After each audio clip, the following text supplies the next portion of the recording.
नमस्कार दोस्तों, स्वागत है आप सभी का फिर से एक बार हमारे YouTube चैनल पर। बहुत बार ऐसा देखने को मिलता है जो ज्यादा भगवान का पूजा पाठ करता है वही सबसे ज्यादा दुखी होता है, जबकि कोई नास्तिक आदमी जो भगवान को नहीं मानता, कभी पूजा पाठ नहीं करता, कभी संतों का संग नहीं करता, वह सबसे ज्यादा सुखी जीवन जीता है। यह सब चीजें देखकर कभी कभी तो ऐसा लगता है कि भगवान ही गलत है, भगवान का न्याय ही गलत है। यह कोई कहानी नहीं है, ऐसा हर किसी के साथ होता है। दोस्तों, आज के इस वीडियो में हम आप लोगों को इसके पीछे के कारण के बारे में बताने वाले हैं। भगवान श्री कृष्ण ने स्वयं इसका उत्तर दिया है। आखिरी ज्यादा पूजा पाठ करने वाले लोग दुखी और परेशान क्यों रहते हैं? इसका उत्तर भगवान श्री कृष्ण ने श्रीमद्भागवत गीता के माध्यम से बड़ी स्पष्टता के साथ बताया है। तो चलिए फिर शुरुआत करते हैं, लेकिन उससे पहले आप सभी दर्शकों से एक छोटा सा निवेदन करना चाहेंगे। अगर आप चैनल पर पहली बार आए हैं तो सब्सक्राइब अवश्य कर लीजिए। तो एक गुरु के दो चेले थे, दोनों ही पढ़े लिखे विद्वान थे। दोनों में फर्क सिर्फ इतना था, एक भगवान को मानने वाला था और दूसरा भगवान को न मानने वाला नास्तिक था। एक ऐसा था जहां पर भगवान की कथा होती थी, जहां सत्संग होता था, जहां भजन होता वहां दौड़ के चला जाता और भगवान की पूजा पाठ करने लगता। दूसरा शिष्य इन सब चीजों से काफी दूर था। वह शराब पान भी करता था, वेश्याओं के साथ गमन करता था। सारी बुरी आदतें दूसरे शिष्य में थी।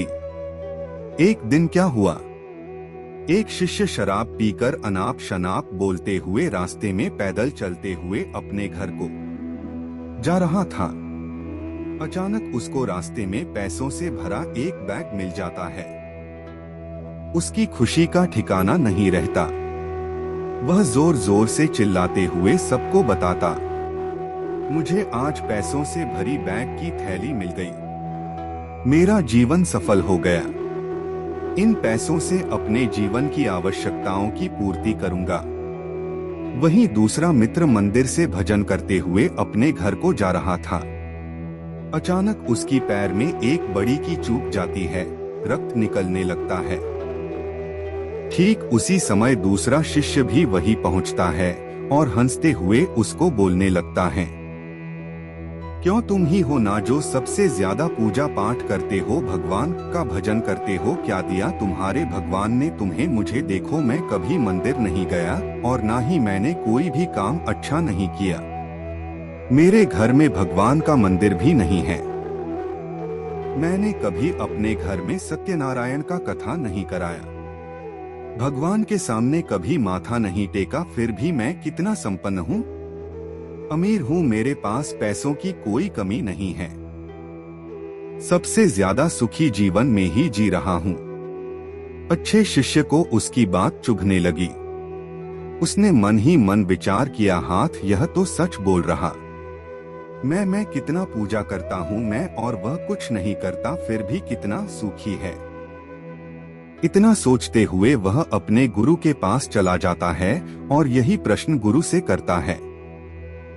गुरुजी मुस्कुराते हुए बोले, भगवान जो करते हैं अच्छे के लिए ही करते हैं, जिसकी जैसी योग्यता होती है उसको उसी के अनुसार फल देते हैं। अब तुम्हारे प्रश्नों का उत्तर तुम जानते हो। भगवान ने तुम्हारे पैर में की क्यों चुभाई और उसको पैसों से भरी हुई बैंक क्यों मिली? सुनो, तुमने पिछले जन्म में बहुत पाप किया था, इसलिए तुम्हारी आज मौत होने वाली थी। तुम बच गए क्योंकि तुम मंदिर गए थे, तुमने भगवान की पूजा की थी, यही एक कारण है कि तुम्हारी मौत न होकर सिर्फ एक ही जो भी अब तुम्हारे मित्र की बात करते हैं, पूर्वजन्म में वह एक संत महापुरुष था, इसलिए उसकी आज किस्मत बदलने वाली थी। करोड़ों की संपत्ति का मालिक बनने वाला था, मगर इस जन्म में उसने कोई भी अच्छा काम नहीं किया, इसलिए पूर्वजन्म के फल के अनुसार उसको थोड़े पैसे ही मिले, जबकि वो अरबों की संपत्ति का मालिक बनने वाला था। भगवान को दोष देना छोड़ दो, अपने वर्तमान के समय का सदुपयोग करो, भविष्य अपने आप सुधर जाएगा। इस प्रकार उसी से की आंखें खुल गई और वह फिर से अपने पूजा पाठ में लग गया। तो दोस्तों, आज के लिए बस इतना ही। हमें उम्मीद है जानकारी आपको पसंद आई होगी। फिर मिलते हैं एक नए और ताजा एपिसोड में।